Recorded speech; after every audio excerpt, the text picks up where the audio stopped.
Et c'est Alexis Poulain. Bonjour Alexis. Bonjour Alexis. Bonjour Patrick. Alors, juste avant de prendre l'avion, vous l'avez vu peut-être hier soir à la télévision, Emmanuel Macron, qui s'est mis un peu en scène, quoi. C'est-à-dire qu'il a enfilé à nouveau les habits du chef de guerre. Dernière tentative d'influencer, dites-vous, les votes pour une majorité qui semble un peu compromise par le premier tour avant ce second des législatives. Oui, eh bien Patrick, c'est vrai que j'avoue que j'aimerais bien que le président de la République française n'utilise pas une crise internationale pour se mettre en scène et parler d'un scrutin national comme il l'a fait, mais avec Emmanuel Macron, tout est possible, y compris le pire. On a donc eu droit hier à une allocution présidentielle sur le tarmac de l'aéroport d'un Emmanuel Macron qui a enfilé à nouveau les habits de chef de guerre, comme vous le dites, prêt à partir à l'Est, d'abord en Roumanie où il a rencontré les troupes françaises et peut-être même pour une visite surprise en Ukraine selon certaines sources. Et il était il faut dire, à la sortie du salon de la défense internationale, Eurosatory. Donc, on comprend pourquoi il était sur ce thème-là.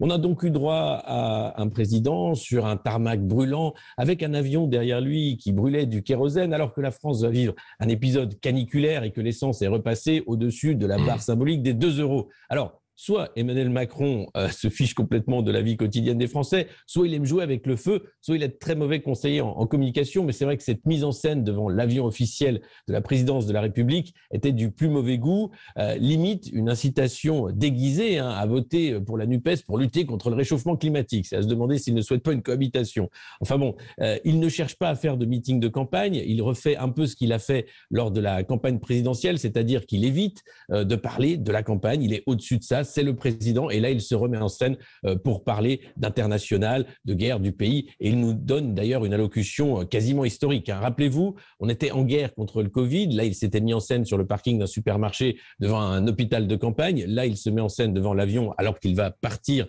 pour rencontrer les soldats et il nous demande qu'aucune voix ne manque à la République lors du scrutin de dimanche. Mais ça veut dire quoi, aucune voix ne doit manquer à la République? Eh bien que la République, c'est lui, c'est pas Jean-Luc Mélenchon. On a l'impression que c'est un peu ça. Et ça veut dire que les oppositions démocratiques n'ont plus rien de démocratique. Finalement, Emmanuel Macron aimerait gouverner seul et avec une majorité. C'est d'ailleurs ce qu'il demande aux Français, une majorité solide, alors qu'il est élu avec un socle assez faible contre Marine Le Pen. Et au lieu de faire rêver les Français sur son programme, qu'il a du mal d'ailleurs à détailler, à esquisser, Emmanuel Macron a parodié Nicolas Sarkozy, parce qu'il a demandé aux Français de travailler plus. Mais travailler plus, pas pour gagner plus. Je ne sais pas si vous avez entendu ces mots, mais voilà ce qu'il a demandé. Travailler plus pour gagner par notre effort collectif en force économique. Donc, oubliez le travailler plus pour gagner plus. C'est sûr que ça ne fait pas rêver. Et puis, il faut dire que pour la campagne, il y a de nouvelles accusations qui arrivent contre Damien Abad. Les polémiques ne vont pas manquer. Et Emmanuel Macron n'a toujours pas répondu à la question de Laura. Monsieur le Président, vous mettez à la tête de l'État des hommes qui sont accusés de viol et de violence contre les femmes. Pourquoi? Répondez-nous, s'il vous plaît.